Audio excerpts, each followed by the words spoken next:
4 से 5 साल का लड़का अपने पिता के साथ खेतों पर जा रहा था। रास्ते में गांव का एक व्यक्ति इसके पिता से कहता है कि राधे राधे कहाँ पर जा रहे हो। राधे राधे का इस गांव में बहुत चलन होता है। तभी पिता कहता है कि भैया राधे राधे खेतों की तरफ जा रहे हैं।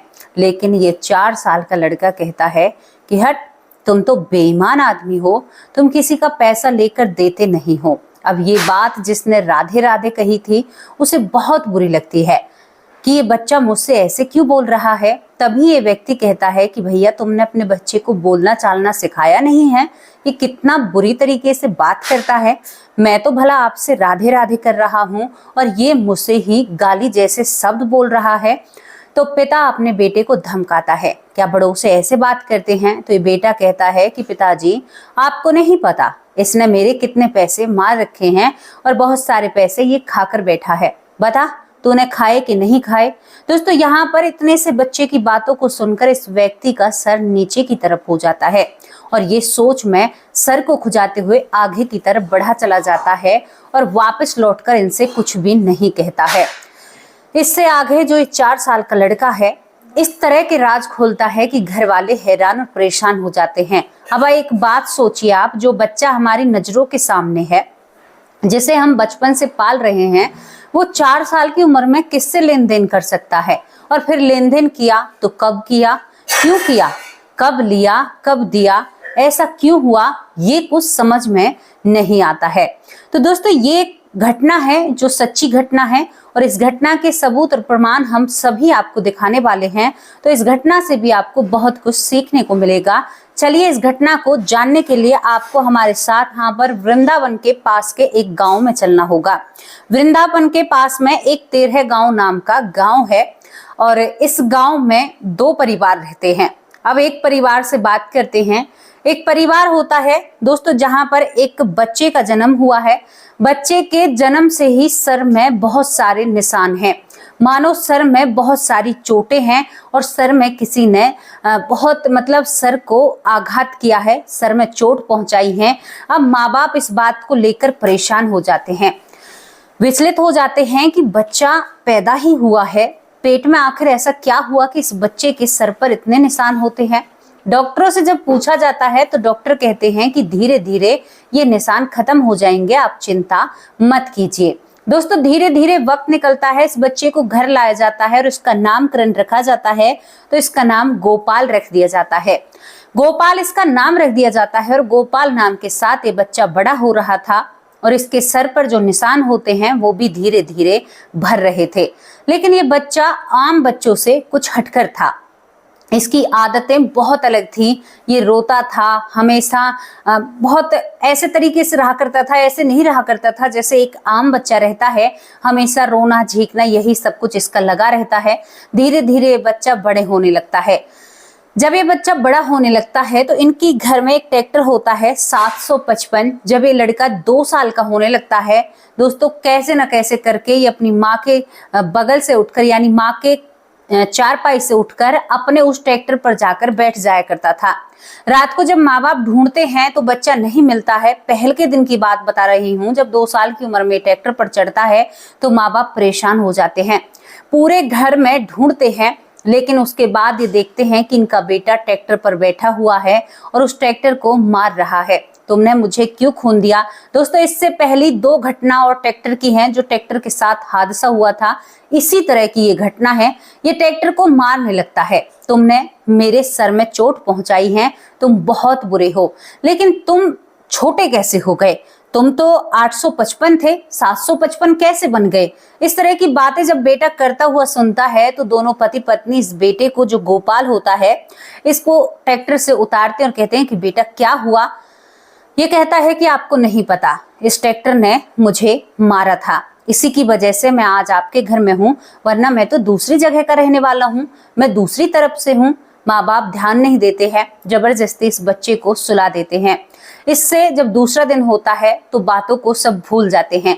लेकिन अब ये सिलसिला बढ़ने लगता है। ये जो 4 साल का बच्चा था, मतलब 2 साल का बच्चा था, ये हर रात को उसी ट्रैक्टर पर बैठता है और उस ट्रैक्टर को पीटने लगता है। तुमने मुझसे वफादारी नहीं निभाई, तुमने मेरे साथ ऐसा किया। कभी रोने लगता है, कभी हंसने लगता है। तुम्हारी वजह से मेरी पत्नी पीछे छूट गई है। मेरी पत्नी, मेरा परिवार, मेरे माँ बाप, मेरी बहन, सब कुछ रह गए हैं। तुम धोखेबाज हो। माँ बाप को डर सताने लगता है। इस बच्चे के ऊपर कोई ऊपरी साया तो नहीं है, कहीं इसके अंदर कोई दूसरी हवा का चक्कर तो नहीं है। इस तरह की बातें इनके घर में चलने लगती हैं। अब कई बाबाओं के पास ले जाया जाता है। जब ये गांव में इसको ले जाया जाता है तो दोस्तों इन सब में ये लड़का 3 साल का हो जाता है।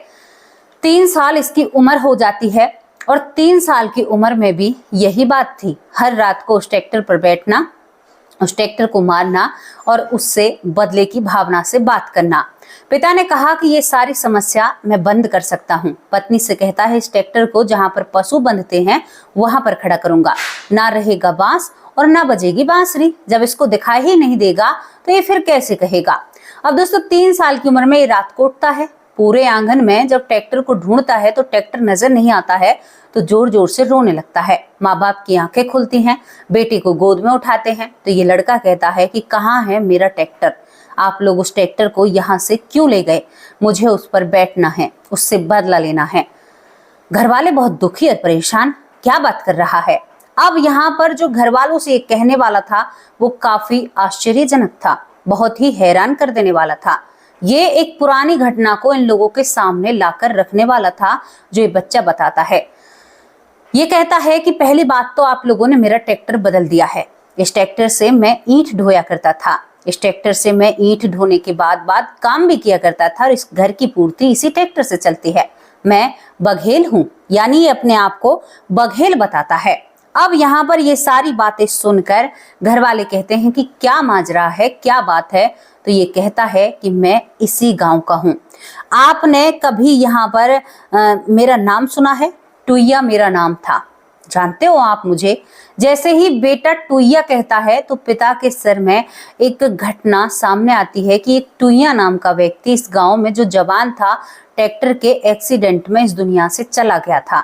अब यहाँ पर पिता कहता है कि क्या कह रहा है तू, और दरअसल वो व्यक्ति बघेल ही था जैसे ये खुद बता रहा है। ये लड़का कहता है कि मैं टुईया हूं। तो पिता को पहले समझ में आता है कि टुईया की आत्मा इसके अंदर घुस चुकी है। तो यहाँ पर भागकर भभूत जैसा कुछ होता है ना, इस बच्चे को लगाया जाता है। तो ये बच्चा कहता है कि क्यों, ये चीजें मुझे क्यों लगाई जा रही हैं? ऐसा कुछ भी नहीं है, मैं खुद टुईया हूँ, मतलब मैं उस थोक में रहने वाला खुद टुईया हूँ। इसी गांव में मेरा कहीं ना कहीं घर है, ये गांव मुझे याद आता है। घर वाले कहते हैं कि कौन सा घर, क्या हुआ था? तो ये लड़का जिसे नहीं पता, इसके सामने टुईया की मृत्यु नहीं हुई थी, जो गोपाल सिंह है, गोपाल जिसका नाम है। तो पिता इसकी परीक्षा लेने वाला था कि क्या सच में ही वो बात सच है। देखो गांव में कोई हादसा होता है तो कई सालों तक और भी लोग उस हादसे को याद रखते हैं। तो इसी तरह से टुईया का हादसा याद रखने योग्य था, क्योंकि टुईया के साथ बहुत बुरा हुआ था। उसके सर में, जैसे अब यहाँ पर इस गोपाल के सर में बचपन पैदा होते ही सर में निशान आए थे, उसी तरह से इस टुईया का ट्रैक्टर की वजह से या पहिया उतरने की वजह से सिर के खील खील हो चुके थे। जहां जहां मृत्यु के समय उसके सर पर निशान थे, वहीं पर इस गोपाल के जन्म के समय पर इसके सर पर निशान थे। ट्रैक्टर से जुड़ाव था। तो पिता को कहीं ना कहीं संदेह होने लगा था, या तो इसके अंदर आत्मा है और जन्म का तो कोई ख्याल ही दिमाग में नहीं आता है। लेकिन अब ये 3 साल का बच्चा बताने लगता है, कहता है कि मेरी पत्नी है और मेरी पत्नी बहुत धीरे धीरे काम करती है और मैं सहजो उसे कहकर बुलाता हूँ, और मेरी पत्नी गांव के दूसरे छोर पर रहती है। 3 साल का टुईया। मेरे पास 855 ट्रैक्टर था जिससे मैं ईंट ढोया करता था। पिता का शक अब असलियत में बदलने वाला था। ये कहता है कि मेरी माँ भी है, मेरे पिता भी हैं, मेरे 4 भाई हैं, यानी मुझ समेत 4 भाई थे हम सुबह उठकर करीबन 2:30 बजे ट्रैक्टरों की टिलोरियों को, यानी टिलोरा जो होते हैं आपने देखे हो रोड पर चलते हुए, तो उन्हें भरकर ले जाया करते थे। कभी यहाँ पर आप लोग गए हों मथुरा वृंदावन की तरफ, तो वृंदावन से मथुरा, वृंदावन से कोसी कला आता है, और कोसी कला से जब आप इधर आओगे तो एक होडल तहसील पड़ती है, छोटा सा शहर है। होडल तहसील से आगे फिर पलवल पड़ता है, इस तरह का ये रूट बनता है। तो ये कहता है कि कभी कभी हम होडल शहर से ईंट भरा करते थे और उन ईंटों को भरकर हम इस तरफ लाया करते थे, यानी छठीकरा इस तरफ लाकर यहाँ पर ईंटों का इनका लेन देन था, मतलब जो अपना काम था। ये कहता है कि पिताजी मैं होडल से उस दिन ईंट भरता हूँ और ईंटों को लेकर छठीकरा की तरफ बढ़ने लगता हूँ। रास्ते में पीछे से किसी वाहन ने मुझे टक्कर मारी। टक्कर से मैं ट्रैक्टर से उछलकर ट्रैक्टर के ही पहिए नीचे गिर जाता हूँ। वो ट्रैक्टर चल रहा था और वो ट्रैक्टर मेरे सर से उतर जाता है। इस तरह से मेरी मृत्यु होती है। बताओ इस 13 गांव में वो हादसा हुआ था या नहीं हुआ था। मैं वही टुईया हूँ जिसकी मृत्यु इस तरह से हुई है। मेरी पत्नी है, मुझे मेरे घर वालों से मिलाओ, मुझे उस ट्रैक्टर को देखना है। पिता मायूस और खड़ा रह जाता है क्योंकि कहीं दूर नहीं जाना था, इस गांव के दूसरे छोर पर जाना था जहां पर टुईया का परिवार रहता है। लेकिन पिता नहीं चाहता था। पिता अपनी पत्नी को समझाता है, कहता है तो यहाँ पर जो गोपाल होता है इसकी माँ को समझाता है कि इसको बिल्कुल समझा दो कि ये किसी से ये बात ना करे, किसी को ये बात पता भी ना चलनी चाहिए, क्योंकि यहाँ पर कई बहुत सारी चीजें होती हैं, हम इन सब पछड़ों में नहीं पड़ना चाहते हैं। लेकिन गोपाल की जो सनक थी वो कौन मिटा सकता था। वो तो अपने परिवार से मिलना चाहता है ना, परिवार के पास जाना चाहता है, यही उसकी इच्छा होती है। धीरे धीरे वक्त निकलता है, इस बच्चे पर ध्यान रखा जाता है, इस बच्चे को घर से बाहर भी जाने नहीं दिया जाता है। भाई तुम्हें यहीं रहना है, यहीं खाना है, यहीं सब कुछ रहना है। धीरे धीरे बच्चा 4 साल का हो जाता है। दोस्तों आप सोच कर देखिए वो कैसे रहा होगा। खाना पीना बिल्कुल कम कर देता है। नहीं, मुझे मेरी पत्नी सहजो से मिलना है, जो सहज सहज काम किया करती थी, मुझे एक बार उससे मिलना है। रोता भी है, विलाप करता है, नींद भी नहीं आती है, रात को ट्रैक्टर को ढूंढता है, सारी चीजें करता है, माँ और पिता को याद करता है। अब एक दिन क्या होता है कि यहाँ पर ये जो इस गोपाल के पिता होते हैं, ये अपने बेटे को 4 साल के को खेतों की तरफ लेकर जा रहे थे कि इसको बाहर घुमा कर लाऊं। रास्ते में एक व्यक्ति होता है इसी गांव का, वो कहता है कि राधे राधे भाई जी कहाँ पर जा रहे हो। तभी यहाँ पर गोपाल के पिता बहुत अच्छे से राधे राधे को लेते हैं, लेकिन तभी गोपाल कहता है कि हट, इससे राधे राधे नहीं करना है बाबा, ये बहुत ही बदमाश आदमी है, ये किसी के पैसे को लेकर देना नहीं जानता है। ये बात उस व्यक्ति को बहुत बुरी लग जाती है। वो शिकायत करता है गोपाल की कि भैया तुमने अपने बेटे को शिक्षा नहीं दी है। मैं तो बहुत अच्छी बात कर रहा था, लेकिन तुम्हारा बेटा मेरा अपमान कर रहा है। तभी यहाँ पर ये लड़का गोपाल कहता है, अच्छा तुमने टुईया के पैसे खाए ना, उसके पैसे दिए तुमने, टुईया मर गया, तूने घर वालों से भी ये नहीं कहा कि उसके पैसे रह गए हैं। अब यहाँ पर इन बातों को सुनकर इस व्यक्ति के पैरों तले जमीन खिसक जाती है। यानी गोपाल जो पिछले जन्म में टुईया था, ये इस व्यक्ति को जानता था और टुईया के इसके पास पैसे होते हैं।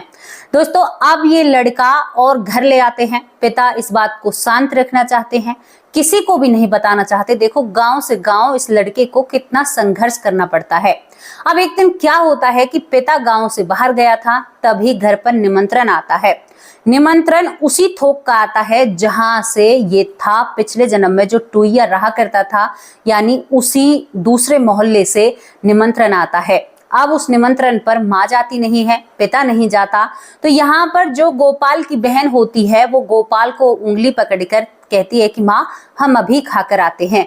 माँ भी ध्यान नहीं देती है। और दोस्तों ये दोनों जब जाते रहते हैं तो गोपाल अपने घरों को देख रहा था जो पिछले जन्म में टुईया के घर थे। और जैसे ही गोपाल की नजर सहजो पर पड़ती है, वो अपनी बहन के हाथ को छुटाकर और सहजो को जाकर लिपट जाता है। सहजो कहती है कि अरे किसका बालक है, जबकि नाम उसका दूसरा था। तो ये लड़का जैसे उसको पकड़ रखा था तो ऊपर की तरफ देखता हुआ कहता है कि सहजो कैसी हो तुम। सहजो एकदम सहमदम रह जाती है। क्यों रह जाती है? क्योंकि इस नाम से केवल उसे उसका पति ही बुलाया करता था, ये उसका नाम नहीं था घर में। अब वो हैरान, कौन हो तुम कैसे इस नाम को जानते हो बच्चे, तुम तो बहुत प्यारे बच्चे हो। सहजो इसे गोद में उठा लेती है। तभी कहता है कि सहजो मैं तेरा पति हूँ, यहाँ पर तुम भी खाना खाने जा रही हो ना। सहजो सहमदम, कौन सा पति, कैसे आए? वो कहता है कि मैं टुईया हूँ, पता है तुम्हें, मेरी मृत्यु भले ही हो गई है लेकिन इसी गांव में मैंने जन्म ले लिया है। और किसी को नहीं पता था ना तेरा नाम सहजो है, मुझे पता था ना। बस उस पत्नी को वो देखती रह जाती है। तभी इसकी बहन आती है और कहती है कि माफ करना चाची, ये मेरी उंगली छुटाकर यहाँ पर आ गया है। इसने अपने भाई के बच्चों को पहचान लिया। अरे, वो कहते हैं कि बेटा लो पानी पी लो, जहां पर एक खाना खा रहे थे, जहां पर निमंत्रण आया था। तभी ये कहता है, अबे साले, मुझे बेटा कहकर मत बुला, तेरा मैं चाचा लगता हूँ। वो लोग हंसने लगते हैं। अरे किसका है तू, ऐसी बातें क्यों कर रहा है? सहजो ये सब कुछ दूर से देख रही थी। वो उन बच्चों से कहती है कि बेटा अपने पापा को बुला कर लाओ, अपने दादा को बुला कर लाओ। वो सभी को इकट्ठा करती है। तभी ये लड़का खाना पीना खाकर जाकर अपनी बहन के साथ चारपाई पर बैठ जाता है।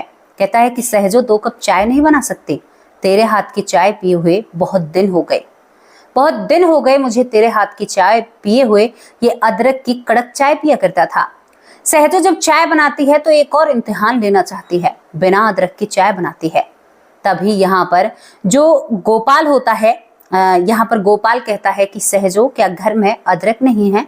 मेरे बिना क्या ये लोग तुम्हें अदरक लाकर नहीं देते हैं? बस सहजो कहती है कि ये तो टुईया ही है, मेरा पति ही है। वो अपनी सास ससुर से कहती है, सबसे कहती है, ये लड़का अपने पिता के पैर छूता है, माँ के पैर छूता है, गले लगता है, कहता है कि मैं तुम्हारे लिए ही तो वापस लौट कर आया हूँ। तभी ये छोटी सी लड़की घबराहट में, चाची मेरे पापा मुझे मार देंगे, मुझे भाई को घर ले जाने दो। और दोस्तों यहाँ पर ये जबरदस्ती इस गोपाल को घर ले जाती है। अब उस परिवार में तो आग लगी हुई थी कि भाई हमारा टुईया वापस आ गया है। दोस्तों यहाँ पर शाम के वक्त ही उस प्रोग्राम को खत्म करने के बाद माँ बाप, यहाँ पर उसकी पत्नी, चाचा ताऊ के लड़के सभी पहुंच जाते हैं गोपाल के घर। पहुंचते ही गोपाल बड़ा खुश होता है, सभी के लिए बैठने का इंतजाम करता है। अपनी बहन से कहता है कि मेरे परिवार के लिए पानी लेकर आओ, मेरा परिवार बहुत प्यारा परिवार है। दोस्तों यहाँ पर पिता ये सब कुछ देख रहा था। तभी यहाँ पर ये घर वाले रोने लगते हैं कि भाई इसने पहले ही बता दिया होगा, लेकिन आप लोगों ने क्यों नहीं बताया? तो यहाँ पर इस गोपाल का पिता कहता है कि भाई कितने लोगों को तो तुमने कर्जा दे रखा है, ये सभी से कर्जा वसूल करता है, मुझे डर लगता है कि इसे कोई हानि ना पहुंचा दे। इसके बाद दोस्तों ये कई लोगों पर पैसे बताता है, घर में भी छुपे पैसे बताता है और रो रो कर अपनी माँ से कहता है कि तुमने घर को क्यों बदल दिया। दरअसल इस टुईया का घर नीचा रह जाता है तो उसको ऊंचा उठाने के लिए उस घर को फोड़कर दोबारा उसका निर्माण कराया जाता है। ये बात टुईया उर्फ गोपाल को पसंद नहीं आती है। ये कहता है कि तुम लोगों ने ऐसा क्यों किया, मुझे बिल्कुल भी अच्छा नहीं लगता है। ये सारी बातें होती रहती हैं। पत्नी की तरफ तो ऐसे देखता है कि मानो अभी इससे शादी कर लेगा और इसके साथ अपनी जिंदगी बिताएगा। लेकिन यहाँ पर गोपाल के पिता को ये बातें बिल्कुल भी पसंद नहीं थी। पत्नी आज भी उससे बात करने आती है, लेकिन यहाँ पर गोपाल को सख्त मनाही की गई है इन बातों से और आने जाने का व्यवहार भी नहीं रखा है। गोपाल को भुलाने की इन सारी चीजों की पूरी कोशिश की गई है, लेकिन गोपाल जब तक समझदार नहीं होता, क्योंकि गोपाल आज 12-13 साल का लड़का है, लेकिन जब तक वो 8-9 साल का हुआ था तब तक वो बिना बताए अपनी पत्नी के पास पहुंच जाया करता था, घंटों तक उससे बातचीत किया करता था, क्योंकि एक ही गाँव का मामला होता है। और ये सारी होनी को बताता है कि हम होडल से छठीगरा की तरफ हमने ईंटें भरी थी और ईंटों को ला रहे थे, पीछे से एक ट्रक ने टक्कर मारी, टक्कर से मैं उछलकर पहिए के नीचे आ जाता हूँ, जिससे मेरे सर के चीथड़े उड़ जाते हैं और आज मैं जीवित नहीं रह पाता हूँ। अब दूसरा जन्म लेकर आया हूँ। आज भी गोपाल के सिर का मुंडन कराया जाता है तो उसके सर पर वो सारे निशान आज भी मौजूद हैं। चीख चीख कर गवाही देते हैं कि गोपाल का पुनर्जन्म हुआ है, दूसरा जन्म हुआ है और पिछले जन्म में यहाँ इसको चोटें आई थी। टुईया अपने अतीत में था और आज गोपाल है, लेकिन पिता की कोशिश जारी है। उसने साफ कह दिया था। यहाँ पर एक माता होती है जिनको टुईया की पत्नी नहलाने के लिए आती है, तभी वो इस लड़के से बात कर कर जाती है। ज्यादा कुछ इन दोनों परिवारों में आना जाना नहीं है।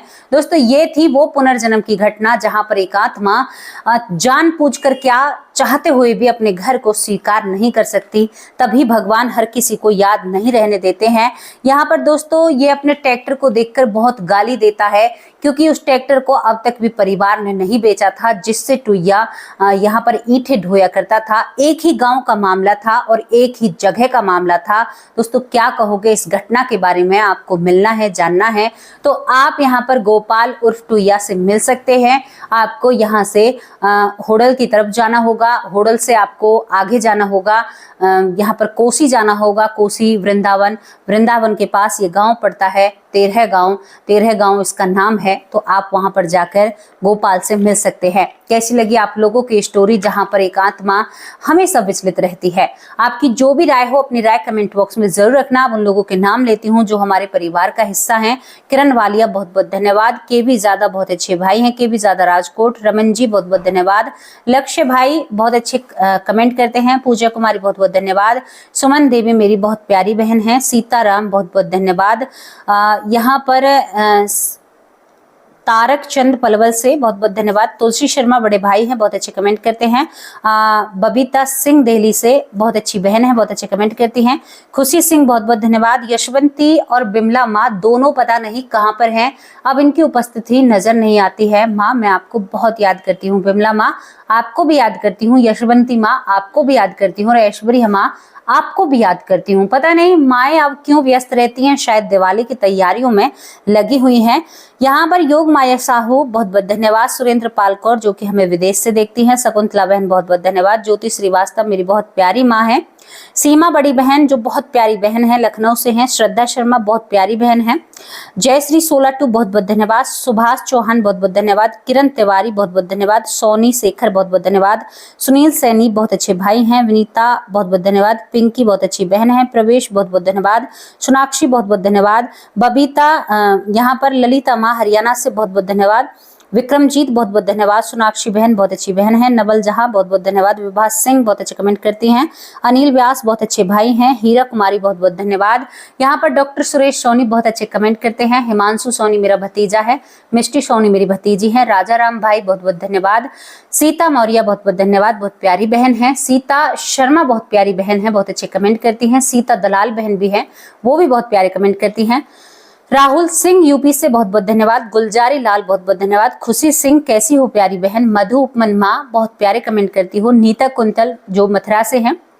बहुत अच्छे कमेंट करती हैं, सान योगिता बहुत बहुत धन्यवाद, बहुत अच्छे कमेंट करते हैं, देवी सिंह बहुत बहुत धन्यवाद, महेंद्र पांचाल बहुत बहुत धन्यवाद, महेंद्र दीक्षित भाई बहुत बहुत धन्यवाद, हरीश नारायण बहुत अच्छे कमेंट करते हैं, दारा सिंह बहुत बहुत धन्यवाद आपका, निधान नायक बहुत बहुत धन्यवाद, माया सिंह बहुत बहुत धन्यवाद, माया जोशी मेरी बहन है, बहुत अच्छे कमेंट करती है, माँ के समान है, मीनू मिश्रा बहुत बहुत धन्यवाद, वंदना चंदेल कैसी हो प्यारी बहन, यहाँ पर ज्योति श्रीवास्तव माँ दोबारा नाम आ गया है, पूजा कुमारी बहुत बहुत धन्यवाद, महावीर मलिक बहुत बहुत धन्यवाद, मीनाक्षी गुप्ता दिल्ली से, मीनाक्षी M2 बहुत प्यारी बहन है, जयवीर सिंह बहुत बहुत धन्यवाद, राकेश यूपी से बहुत बहुत धन्यवाद, लूनाराम मोदी बहुत अच्छे भाई हैं, भूप सिंह भाई बेटा कहकर बुलाते हैं, चित्रा वर्मा बहुत बहुत धन्यवाद, देवेंद्र सिंह बहुत बहुत धन्यवाद, राजाराम भाई कैसे हो, खम्मा घनी इन्होंने कहा है कि हमारे घर में चाकी का चलन था, मैंने भी चलाई थी, तब मैं गर्भ से थी, बहुत अच्छा लगा। कई लोगों ने बताया है कि चाकी हमारे घर में चला करती थी, मैंने भी चलाई है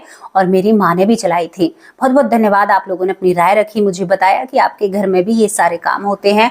पहले चीजों को मेहनत से किया जाता था तो उनकी अहमियत थी। एक भाई जो फौजी हैं उन्होंने लिखकर भेजा कि पहले जो चीज मेहनत से की जाती थी तो उनकी हमें वैल्यू पता थी, आज मशीनों से उपकरणों से काम हो रहे हैं तो हमें उन चीजों की वैल्यू पता नहीं है। सही कहा भाई आपने। खम्मा घड़ी बहुत बहुत धन्यवाद, कमलेश बहुत अच्छी बहन है, पवन भाई बहुत बहुत धन्यवाद, रिधि कुमारी बहुत बहुत धन्यवाद, अंजना कुमारी बहुत बहुत धन्यवाद, बहुत बहुत धन्यवाद प्यारे परिवार, आपका तहे दिल से शुक्रिया अदा करती हूँ। सीमा अरोड़ा दिल्ली से बहुत प्यारी बहन है मेरी, बहुत खूबसूरत बहन है, बहुत अच्छे कमेंट करती हैं, बड़ी बहन है, बहुत बहुत धन्यवाद आपका। योग माया साहू बहुत बहुत धन्यवाद, यहाँ पर सरयू वाला बहुत बहुत धन्यवाद, ज्ञान तारा सरस्वती बहुत प्यारी बहन है, सरयू वाला बहन बहुत अच्छी बहन है। अब जो भी लोग रह गए हैं उसके लिए मुझे क्षमा करना। कल हाजिर होंगे एक सच्ची अच्छी स्टोरी के साथ, तब तक के लिए नमस्कार, जय हिंद।